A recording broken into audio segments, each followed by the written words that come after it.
Your Honor, please. Yes, Attorney Kapunan.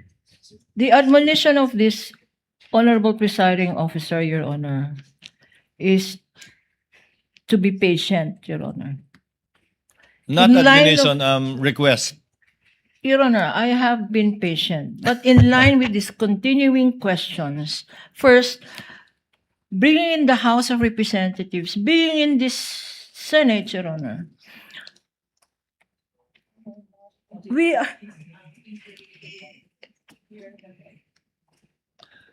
Counsel. Is in response to, are we auditing? Your Honor, please, if they're making a point that this witness, that the COA witnesses here, Your Honor, are here to testify because they're scared of the budget for their agency, or they're scared of this congressman, Your Honor. Your Honor, this is already beyond beyond cross-examining. While this Honorable Presiding Officer has given much leeway, Your Honor, let us confine ourselves to what is precisely the definition of cross-examination is. What was taken up during direct and what may be relevant. What may be relevant, Your Honor? This is beyond relevance, Your Honor. This Counsel- is already immaterial and irrelevant. The If they want to show, if that is their strategy, if that is their defense, Your Honor, present a witness. no, it's Present. it's not an objection, Attorney Christine. I think it's more of a manifestation, but the presiding officer would ask you to move forward. I think the Yes, senator Your Honor. judges in the court see your point and Yep. where you're going at in I relation will. to this. You Yes. can move on to your next point. Counsel. Actually, Your Honor, just a quick manifestation. The council is preempting my questions. I will not be asking questions on the budget, Your Honor. That's not the line of my the line or the questions that I will That's not ask, the Your point. Honor. Your Honor. Can I continue, Your Honor, please? Kindly wind Thank up with you. this point, Attorney Yes. Christine. Okay, so sa sinabi niyo ho, si COA ICFAO lamang ang may karapatan na mag-audit ng confidential funds of the OVP and the DepEd, tama ho? Based on the joint circular po, it is the responsibility of the ICFAO po. Okay, so si House of Representatives, Committee on Justice cannot review the decisions and actions Excuse me. taken by the COA. Excuse me. Asked and I think answered, the ruling counsel. of the Only presiding COA is to ICFAO go to can do another it. point. This is another point, Your Honor, the Honor. presiding officer has ruled. Counsels, please. I would consider it asked and answered. Only COA ICFAO can, and it's quite obvious. We can even take judicial notice of that as part of the law that the House does not have any power nor jurisdiction, nor the Senate for that matter, to review the findings of an independent constitutional commission, which under the law she answered to, can only be appealed via petition for certiorari under 45, citing Rule 65 to the Supreme Court. Move on, counsel. Okay, I will take that as an answer, Your Honor. Yes. I was about to elaborate, but okay, I will take that as an answer. The court takes judicial notice and knowledge of that, counsel.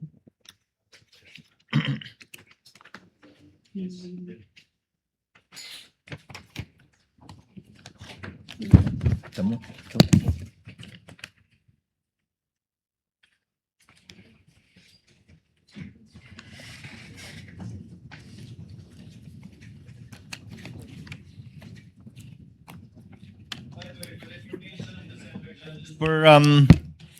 Per the Senate President, we shall convene session at 4 p.m. We will try to finish with this witness, the cross, redirect, recross if any, and the interventions of senator judges so that we can let Silene rest already and be done with her testimony within today, hopefully. Hopefully. So for the information of the senator judges, session will be called at 4 p.m. Thank you, Your Honor.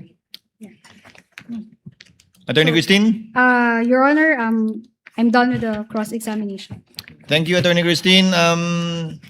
Attorney Lorna, With the permission of this honorable court.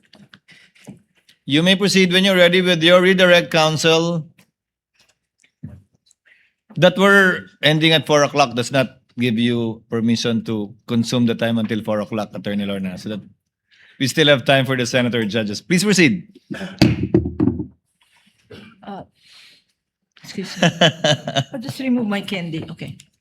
Madam Witness, this morning,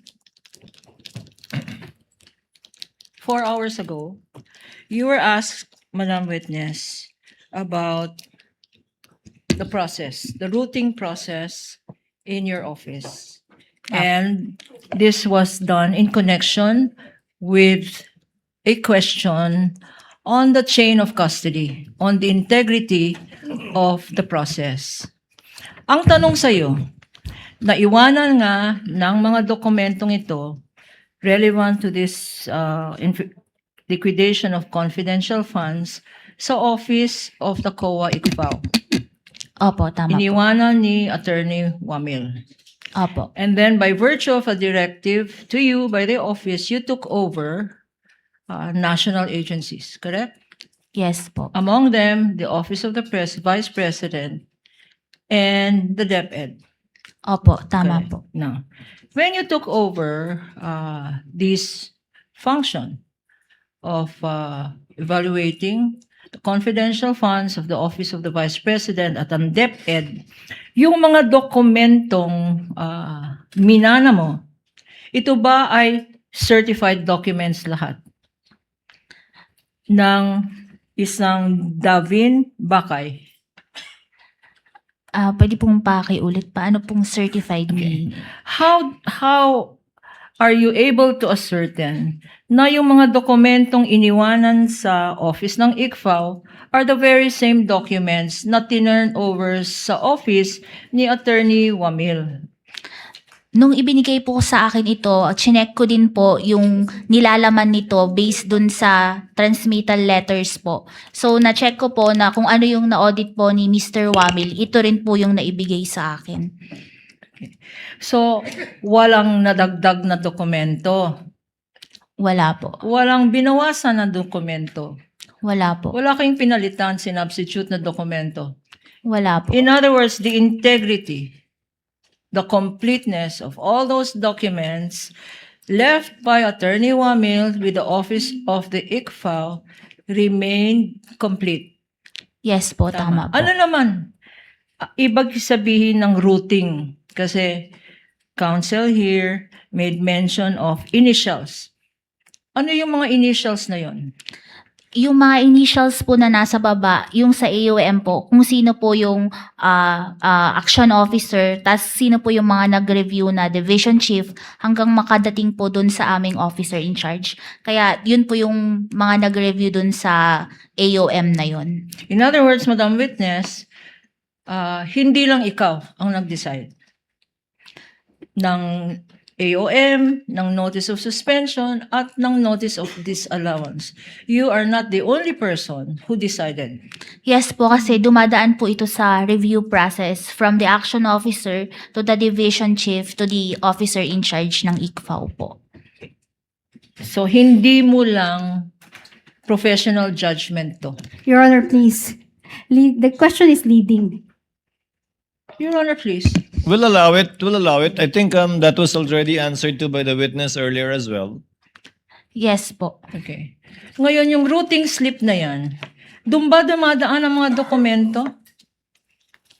Opo. Okay. At sa mga taong minention mo, meron bang nakalagay dyan? Meron bang pwedeng idagdag? Sino ang first initial doon? Sino nga ba yung first initial doon? Yung action officer po, yung RCW, Okay. RCW, si Roderick po. Yung action officer ba yan? Pwedeng magdagdag, magbawas, mag-substitute ng mga dokumento other than yung sinubmit ng Office of the Vice President at ng DepEd by way of liquidation ng mga document ng confidential funds. Hindi po. Okay. So, yung susunod doon, yung action officer, sinong susunod doon? Yung division chief po. Okay. Yung revision chief na yan, pag binigay ang dokumento at yung evaluation mo at yung action officer, darating naman sa division chief, meron bang nangyayaring misteryo dyan sa mga dokumentong from you to the action officer to the reviewing? Your Honor, please. Meron bang dinadagdag, sinasubstitute, or Your pinapalitan dyan Let her finish, sa counsel. mga documents na sinasubmit ng Office of the Vice President at ng DepEd? Yes, counsel for respondent. What is your Misleading, Your objection? Honor. May nangyayari bang misteryo dyan? Kindly reform, Counsel. I think we all know where you're headed towards, Counsel. Kindly reform. You can get it from the witness.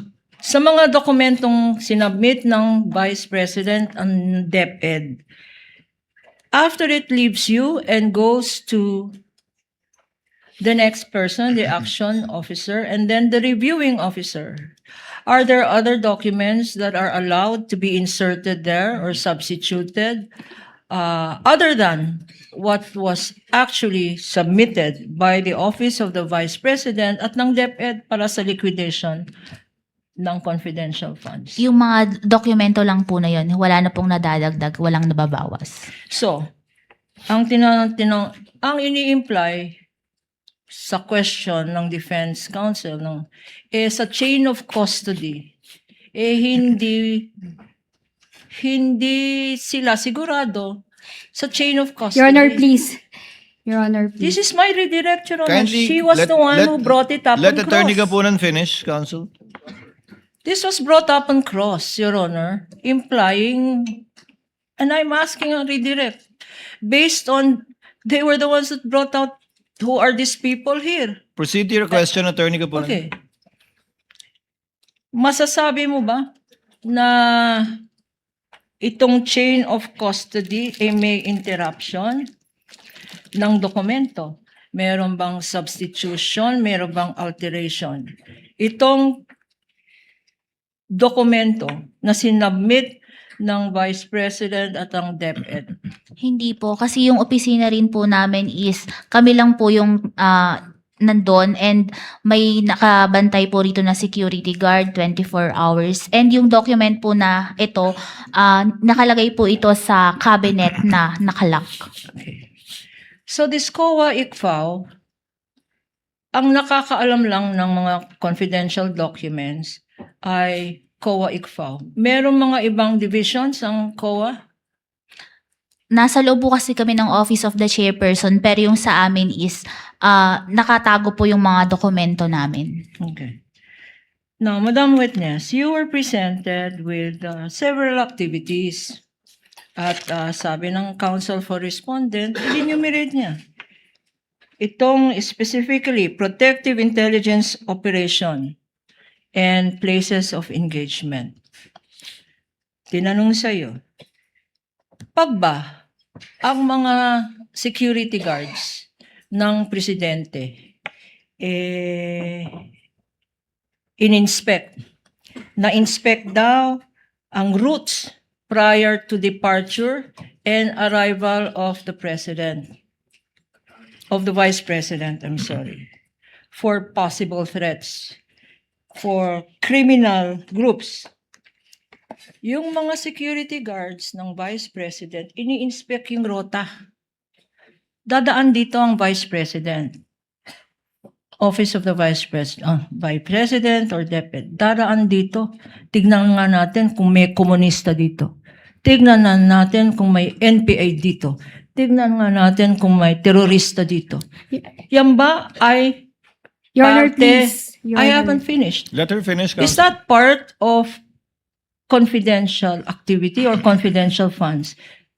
Your Honor, please. Yes, Counsel for The Respondent. good counsel is adding facts to the question. Can she not cite the exact wordings, Your Honor? Your Honor, please. This is redirect. You opened the door, She can refer Counsel. to the record, Your Honor. Counsel, you opened the door. You said, in fact, you asked her, is this part of the, Your Honor, please. Is this part of Counsel the for regular? Respondent, please, you read parts of the PIO, what do you call it, PIOR, Celine? Your Honor. PIOR, But Your Honor, please, she can just refer to the records. which So that includes nothing will be NPA, added. terrorist groups, and in fact mentions the word criminalities, which I'm not so Yeah. sure about, but criminalities, correct? Celine, Yes. correct? Opo, She nabanggit. said that, Your So the Honor. question is, you mentioned earlier that these are part of confidential functions, not regular functions of the OVP, correct? That was the question of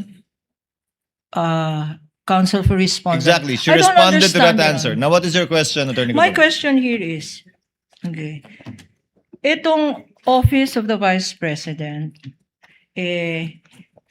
Na-confirm mo na may confidential funds. Opo, meron po. Okay. But in the Commission on Audit, outside COA ICFAO, are you aware that the Office of the Vice President has funds outside the confidential funds, her confidential funds? Nasa part na po yun ng regular audit. Ang sa ICFAO lang po is yung sa confidential funds lang po. So you're saying that the Vice President, OVP, the DepEd Secretary has funds. Your Honor, other than- please. I Already haven't even answered, finished. Counsel. She answered. Misleading, Your Honor. She didn't say that they have funds. She said she has no knowledge because that is No, not the Your scope of her audit. She said, Your Honor, She said that that it's not there the are subject. there are funds subject of regular audit. Regular funds Yes po, may of the regular Vice funds. President herself. Opo, And this is subject, Madam Witness, to regular audit. yes po. And being subject to regular audit, it is not part of the COA ICFAO confidential funds audit, correct? Yes po, Okay. tama po. Would you know that the Office of the Vice President has regular funds or special funds for security personnel? Are you aware of that, Madam Witness? Dahil nga po ang sa amin lang is confidential fund, hindi po ako aware dun sa regular funds po ng OBP. Okay. Regular funds, the security personnel, and it is here in your circular. It says salaries for staff is not part of the allowable expense of confidential funds, correct? You mentioned that before. Nasa 4.11 po yung mga hindi dapat paggamitan ng CF at IF. Salaries, wages, overtime, additional compensation, allowances, etc. of government, of salaries, benefits, additional compensation, allowance, or other fringe benefits of officials and employees who are employed by the government in whatever capacity or elected officials, except when authorized by law.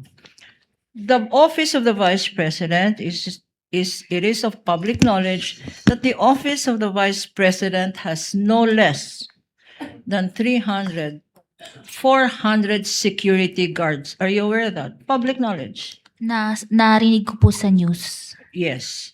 And if the security guards are being paid salaries, should these salaries be debited or reimbursed from confidential funds? Isa po, yung salaries po, hindi po siya pwedeng i-charge sa confidential fund. Okay. So itong activity na sinabi na to check securities, to check surveillance daw, to make surveillance of the routes of the Vice President when she arrives to an Your- engagement, when she leaves to an engagement, when she attends engagements, Christmas parties, whatever. Counsel for respondent, yes? Ocular, Your Honor, please. I haven't finished. Okay. Okay. And counsel mentioned ocular inspection and casing of venue prior to activity. Now, prior to an activity, should this be part, Madam Witness, if this is a function being done by her personal security guards, should this be considered as part of confidential funds activity, Your Honor? This clearing the road. Your Honor, please. Yes, counsel for respondent. The report that does not say that it was done by the security guards. Your Honor, there's nothing in there. I'm asking her now, Your Honor. That's asking for an opinion, Your No, Honor. no. Let's clarify one thing first. The Vice President has no security guards. She has She has security a personnel, Your Honor. VPSG, Yes, Your Honor. Vice Presidential Security Group, which was, I think, later on placed under the Presidential Security Command, under the unified command of the Presidential Security Command. So, the Yes, question, Your Honor, I will reform. kindly If- reform, counsel. If it is the VPSG that does this activity of, quote, ocular inspection, casing of the venue, clearing of routes prior to arrival and departure. Would that be reimbursable if they are paid separately from another fund? Can that be part of the liquidation of confidential funds, Madam Witness? Your Honor, please. Yes, counsel for respondent. The witness is incompetent to answer that because the liquidation report does not state that these were paid to the VPSPG. It's a question. If she Your knows, Honor. counsel, if she knows. knows. Celine, if you know. Pwede pong pakiulit. Sorry po. Yung VP, I said, and as correctly pointed out, the presiding judge, the VP does have a complement, and they're called Vice VP SPG. Opo. You're aware of that, Madam Witness, and as you said, public knowledge that she has something like 400. No. My question to you is, and you already confirmed that the VP herself has funds outside these confidential funds. Your Honor, please. There's Yes, no question counsel. yet. Misleading, Your Honor. She did not say that she confirmed that there were funds of the VP outside of the confidential Anyway, funds. counsel, the Senate passes the budget of all the offices of government, and we are well aware that the office of the Vice President has other funds. We need not belabor the point on objections from either side. We are aware of the existence of other funds of the office of the Vice President as well as the DepEd. In fact, the DepEd has the highest budgetary allocation in any GAA. Your Honor, please. If I Continue, may. counsel. Yes, if I may, Your Honor. Counsel keeps objecting to my questions, but she herself was the one who brought it up. In the first page of her own exhibit, it says here, and you asked the question, she asked the question, Mr. Presiding Judge, Your Honor. She says, what is this scope? This report, quote unquote. You read this. She read this, Mr. I Presiding confirmed that, Officer. Your Honor. Move The on, scope counsel. pertains to the narrative of events and accomplishments of the VPSPG. VPSPG. In terms of the protective intelligence during the engagement of Vice President Sara Duterte for the first quarter. So, these activities are the activities Move on, counsel. of Yes, the the chair already ruled in your VPSPG. favor. So she can answer, Your Honor. Yes, yes. Move forward, counsel. Can you answer that question? If, as stated there, these are activities of the VPSPG for the personal engagements of the Vice President, is this a proper matter? Is this proper liquidation of the confidential funds of the Vice President? Under the joint circular po, yung confidential fund should only be used dun sa allowable expenses under an item 4.8 of the joint circular po. You did not answer the question, Celine. Yes or no? Pwede pong pa-clarify ulit yung tanong. Kasama ba sa proper liquidation ang personal engagements ng Vice President at ang bayad or the payment of compensation for the VPSPG for her Your Honor, please. activities relating to personal activities of the Vice President? Kung yung personal activities po, hindi siya chargeable to confidential funds. Okay. Now, Madam Witness,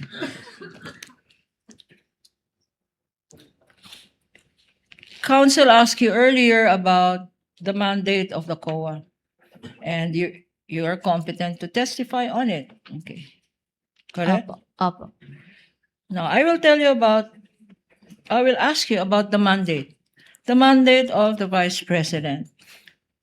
Kasama ba sa mandato ng isang Vice President, and I will read you the Constitution, performs executive, ceremonial, and social services, functions, collaborating with stakeholders of organizations in both private and public sectors to develop and promote programs for the uplift of the Filipinos. In your opinion and your professional judgment, kasama ba sa mandato ng isang Vice President ang confidential operations? Kung base po dun sa nakalagay sa mandato nila, hindi po. Hindi po. Okay. Punta rin naman tayo sa DepEd. DepEd, nakalagay sa batas, is in charge of basic, elementary, and secondary education. That's the function. Kasama ba sa mandato ng isang Secretary of the Department of Education ang confidential activities? Kung base po dun sa mandato nila, hindi po. Okay. And yet, itong Vice President Sara Duterte ay binigyan ng confidential funds. Tama? Opo, may budget po sila ng confidential fund. Magkanong budget? Magkanong budget ng Vice President sa confidential funds? Nung fourth quarter po ng 2022, 125 million. And yung first to fourth quarter ng 23, 500 million po. Pero ang nakuha lang po nila sa 23 is 375 million. And then sa DepEd naman po, 150 million, pero ang nakash advance lang po is 112.5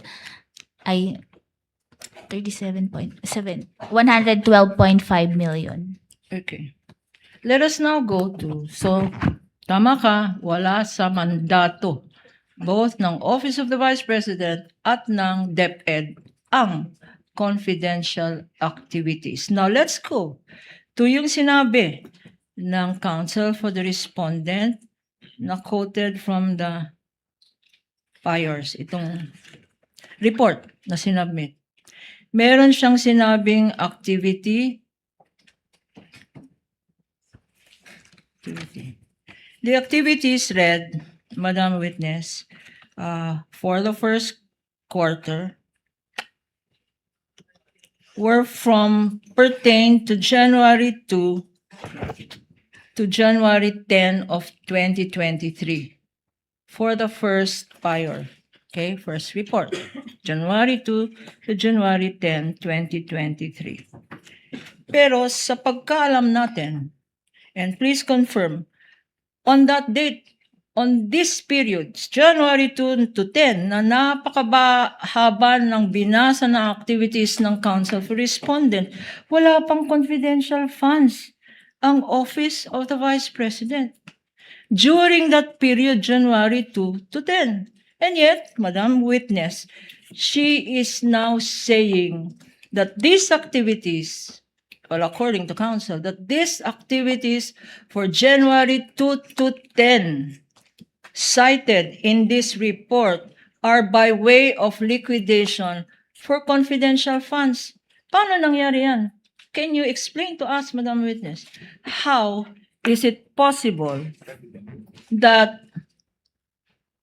a Vice President is claiming liquidation for activities before February 6, the period for which she was given these confidential funds, January 2 to 10. Did you note this in your report? Hindi po siya nakasama sa report kasi yung PIOR is sinubmit nila to support the payment of rewards po. Okay. Let us now go. But based on this document, the activities cited by Counsel were for a period prior to receipt of the confidential funds that President said, this is in liquidation of the confidential funds I received. Going now to my next point, Madam Witness, allowed ba ito? Parang the activities, Christmas party, tree planting, what's this? Council meetings, acceptance of awards, rewards, etc. Are these, by nature, are these part of confidential funds activity? Kung under the joint circular po, yung allowable lang po na ma-charge sa confidential fund is yung enumeration sa item 4.8 po. At hindi ito enumerated doon. Hindi po nakasama yung Okay. nabanggit po ninyong activity. Pero napakabait naman ng presidente. Yung giving of vice president, giving of medicines, giving of groceries, giving of ayuda. Hindi ba magandang activities yan para sa isang vice president? Your Honor, please. I'm asked preliminary, Your Honor. Miss Lee? Let's hear the counsel for respondent. Yes, Okay. Attorney Christine. Your Honor, that's misleading question. And asking for an opinion. Hindi ba maganda yan sa isang vice president? Sustained, modify, counsel. Your Honor, please. I will reform, Your Honor.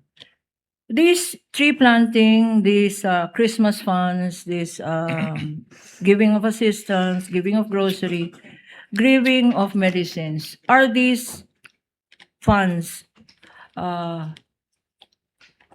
if properly accounted for, could they be gotten from either the president's social services fund, or for what you said, there is another audit unit that audits her regular funds? Could the president, if you know, could the vice president have gotten all of this funding from her regular or social amelioration funds instead of the confidential funds, Your Honor, which you said must be strictly complied with? Counsel for respondent. That calls for an opinion, Your Honor. She should Um, have gotten it from amelioration fund. Let's let it It is continue. within her competence. If she knows, counsel. Celine, if you know. Kung yung paggagamitan po is yung nabanggit nyo na activity, hindi po siya chargeable so sa confidential fund po. Now, Madam Witness,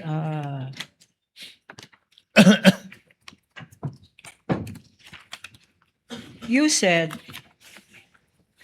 that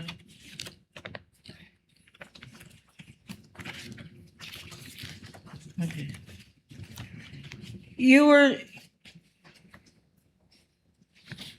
shown or you were asked by counsel for respondent certain activities, and she mentioned 4.8.6, which are among the activities that should be covered by confidential funds. To uncover, 4.8.6, to uncover and prevent illegal activities that pose a clear and present danger to the agency personnel, property, or other facilities under the resources.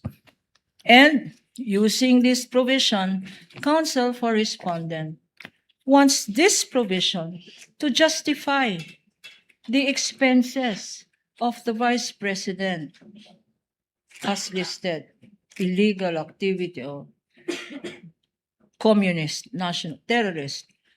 But I will read to you, Madam Witness, the portion that counsel intentionally omitted. Because this provision, and please check your circular, could you read the last portion of 4.8.6? Done in coordination with the appropriate law enforcement agencies. In other words, Madam Witness, this particular provision says, yes, it is correct.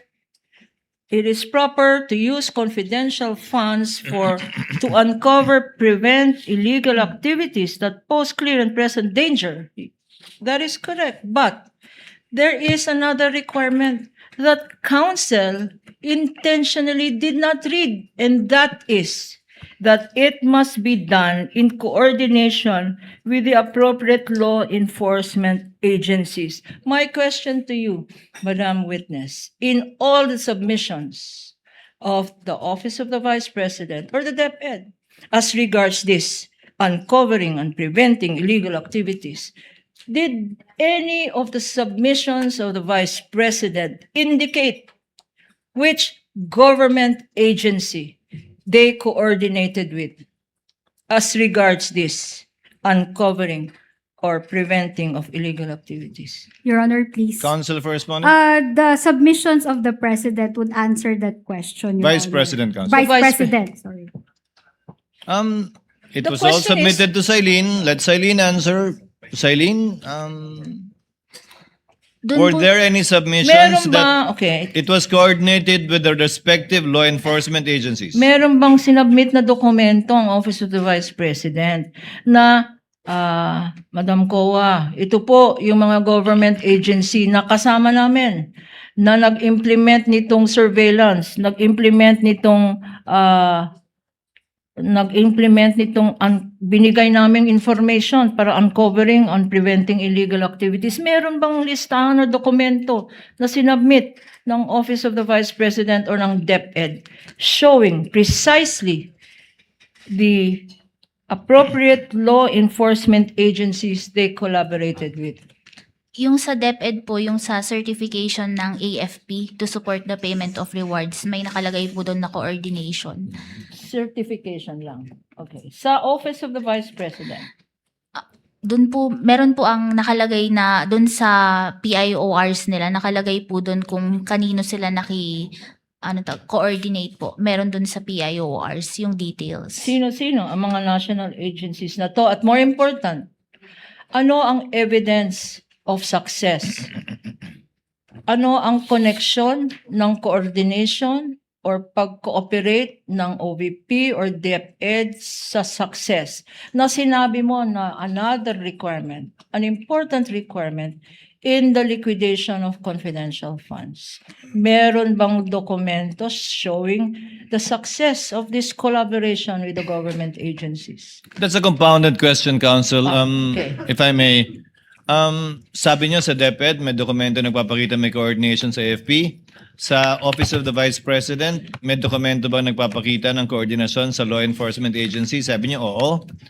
At kung maalala ko, Silene, local police, di ba? Opo, nakalagay po doon sa PIORs nila. No, it's a compound question because now Counsel is asking you, what is the proof of success of these coordinative efforts with law enforcement agencies? May pruweba ba ng tagumpay nung mga operasyon yun? Yun pong sa DepEd po, kinonsider ko po as documents evidencing success yung sa certification ng AFP.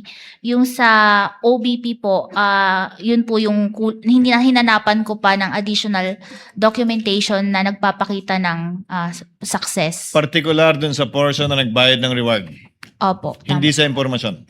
Opo, tama. Okay. Madam Witness, also counsel referred you to 6.2.3, which is liquidation of cash advances for confidential funds. At binasa niya isa-isa. Nag-submit ng liquidation report, nag-submit naman. Certified copy, etc. of disbursement vouchers, evidence of documents, physical financial plan, lahat ng binasa dito sa 6.2.3 ay sinabi ng counsel for the respondent ay sinabmit naman. Kung compliance, post-audit compliance ang COA-ICFAO. Kung sinabmit naman itong mga dokumento, bakit meron pa rin AOM? Bakit may AOM leading to notice of suspension, leading to notice of disallowance? If, in fact, as counsel for respondent suggest, kompleto naman kami ng submissions. Based on the evaluation of each document po, may mga nakita po doon na hindi compliant with the joint circular po.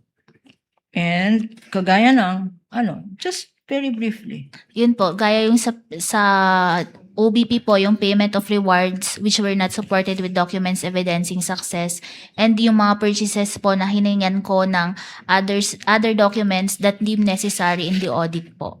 And meron nga din po dun sa ND ng 2023 na reimbursement which is hindi rin po siya compliant with the joint circular. So, yung sinasabi na mali kayo, sinabi niyo non-compliant, kompleto naman ang checklist, hindi tama yon ang sinasabi mo, Madam Witness. Meron pong nasabit na dokumento pero after the evaluation of each document po, hindi pa rin po siya compliant with the joint circular. Okay. Let's go now to the last 6.2.3. Na again, hindi na namang kinote ng counsel for the respondent. 6.2.3.7 refers to other supporting documents the ICFAO deems necessary for the proper evaluation of liquidation documents submitted. What does this mean? Other liquidation documents. Ang ini-imply ng Office of the Vice President at DepEd councils na kasi sinabi nyo, limited to the documents. Are you constrained? Kayo ba ay bawal tumingin o humingi pa ng iba pang dokumento para patunayan, tinatawag na supporting documents, na inaakala nyo yung kailangan or necessary para sa proper evaluation ng liquidation documents submitted? Pwede po kaming humingi ng additional documents na makakatulong sa amin sa pag-evaluate po ng liquidation ng confidential fund. Kagaya ng ano itong other supporting documents? Gaya nga po yung hiningi ko dun sa purchase of supplies and provision of medical and food aid. Yun pong receipts and sales invoice po to ascertain na talagang pinambili ito ng supplies and food and medical aid. At sinabihan nyo sila, no? Nung humingi kayo ng other supporting documents, mga ORs, mga sales invoice, nag-submit ba ang OVP at ang DepEd nang hinihingi nyong other documents deemed necessary for the proper evaluation of the liquidation documents submitted? Nag-submit ba sila? Part po ito nung notice of disallowance na nandun pa sila sa period prescribed po para mag-appeal sa commission proper. No. Ito ngayon, sinabi mo, you were confronted with your tabulation and your summaries na wala naman nakalagay na pangalan doon. Ang nakalagay lang doon, dates tsaka amounts. Opo. Correct? Opo. Okay. And in particular, merong pinakita sa'yo, as part of your summary, merong mga acknowledgement receipts doon na ang date ay iisa lang. Opo, tama. But disbursed in one day. Nakalagay yun, disbursed in one day. Tama? Yung kahapon po, opo. Okay. Ngayon. In your joint circular, kasi in relation to that, pinag-usapan rin, Attorney Wamel, and now you confirm, pinag-usapan rin ang observation na mahina ang internal controls ng Office of the VP at ng DepEd. And patunayan dyan, meron disbursement officer allegedly nag-disburse ng several amounts in several places. Na-mention, in fact, sinabi ko Superman, pero sabi ng presiding officer, physical impossibility na lang ang gamitin niya. The physical impossibility of an authorized special disbursement officer to distribute all of these funds in one day, based on your opinion, professional opinion. Does this indicate what they refer to as lapse of internal controls? That a person solely authorized to disburse is not the only person actually disbursing. Would that be lapse of internal controls? Yes po, kasi under the joint circular, it's the responsibility ng head of agency to institute sound and effective internal control po. And when the head of agency, in this instance, the vice president, says to the SDO, to Ilagan, pag sinabi ng vice president or DepEd, who is the head of agency, ikaw, special disbursement officer, huwag ikaw ang mag-disburse. Ibigay mo yan sa security guard, sa security personnel. Ibigay mo yan, pag-disburse, huwag na ikaw.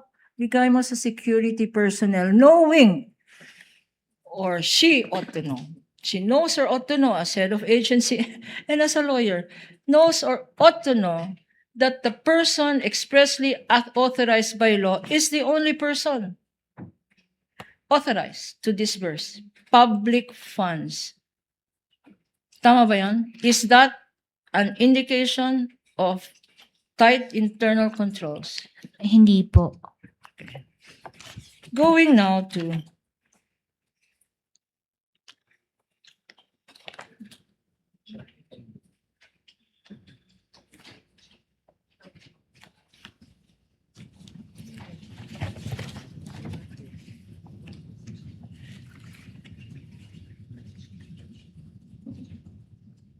Okay. As I mentioned earlier, pinakitahan ka ng counsel for the respondent ng mga priors. Documents listing activities prior to the receipt of the confidential funds. Opo. Okay. What now would your assessment, what would COA's assessment be under the joint circular? What will your assessment be? Allowed ba ito?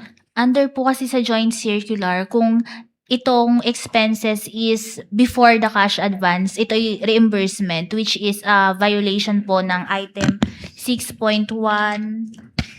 Wait lang.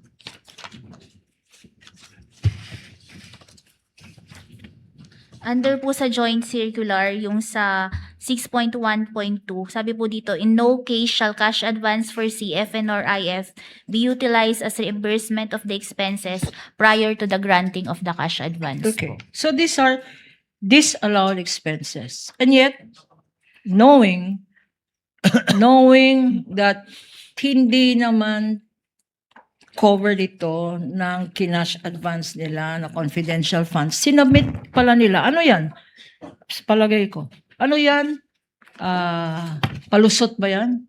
They're trying to get reimbursement or trying to use activities not covered by the Your Honor, please. specific period to justify the liquidation of confidential funds. Counsel Apart for from what you respondent. said, what is the... Conclusion of fact, Your Honor, palusot ba yan? That is my... Counsels, please. We're like, Oh, why would you... on both sides. I think most of the questions being asked have already been answered by the witness repeatedly. Kindly move to your next point, Attorney Kapunan. If you have other points for redirect, so that we can wind up also with the recross and proceed to the interjections, so that we can finish with this witness. We're going around repeatedly already on the same conclusions of the witness based on her findings. Kindly move on, counsel, please. Your Honor, please, as I said earlier, at the start of this impeachment, one of the rules of cross-examination and direct examination or redirect is to know when to stop. This is where I stop, Your Honor. Thank you. Thank you very much, counsel. Recross. Counsel for the respondent, recross. Okay, recross. Sailin, kanina tinanong ka, no, about the VPSPG, no, receiving rewards from the OVP, no? Kung ito nga ba ay nangyayari at kung bawal ito under the JC. And sinabi mo na bawal ho yan, di ba? Sabi mo kanina. Okay, may finding ba kayo sa notices of disallowances nyo, both first and second notices, na yung VPSPG ay nagre-receive ng payments for reward and purchase of information from the confidential funds of the Office of the Vice President? May findings ho na ganon? Under the joint circular nga po, tama na yung payment of Then, rewards. Hindi. please, Your Honor, please, can the Kindly witness answer the question, Yes. Celine. The question is simple. Wala po. Wala. How about sa DepEd? May findings ba kayo na yung VPSPG tumatanggap ng rewards and payment for purchase of information from the confidential funds of the DepEd? Wala din po. Okay. So, Ikaw una. kanina, tinanong ka about sa mandate ng OVP at DepEd, no? At tinanong din ng ating good counsel kung eto bang si OVP under its mandate? Allowed ba itong mag-receive ng confidential funds? To which you said, mukhang hindi ho. Noong 2022, no, the fourth quarter of 2022, alam ho ba ninyo na inapprove ng Office of the President ang confidential funds ng OVP? Based po sa mga documents na nasubmit sa amin, opo, meron pong Okay. approval. Noong 2023 ho, nasa General Appropriations Act po yung confidential funds ng OVP. Tama po? Based po sa mga submissions sa amin, opo, nasa GAA po. Okay. In short, ito po ay inapprove ng ating Congress, yung GAA. Tama po? Opo, tama po. Okay. Does the JC prohibit the Office of the Vice President from receiving confidential funds? Nakalagay po sa JC yung mga agencies na may... Just answer my question. Direct, simple lang naman ho. May prohibition ho ba sa JC on the Office of the Vice President receiving confidential funds? Wala po. Wala. How about the Department of Education? May pinagbabawal ba yung JC na maka-receive ito ng confidential funds yung DepEd? Based sa JC po, wala po. Okay. Okay. So, tinanong ho kayo kanina about the OVP, no? Or the SDO, no? In that regard. Disbursing monies in one day in several places. No? Sinabi ho, isang araw, madaming mga pinaggastusan, no? Isang date lang yun, iba-ibang lugar. May findings ho ba nito sa first ending ninyo? Wala po kasi we presume regularity po doon sa transaction po. Okay, thank you. How about sa second ND po ninyo? May findings ho ba nito? Dahil nga po nag-base kami sa certification under oath ng SDO, wala po. Okay, so, Okay. okay, Your Honor, I'm done, Your Honor. Thank you, Counsel. We now move, hopefully we can finish with Silene today. Silene, with your patience and indulgence. Senator Padilla.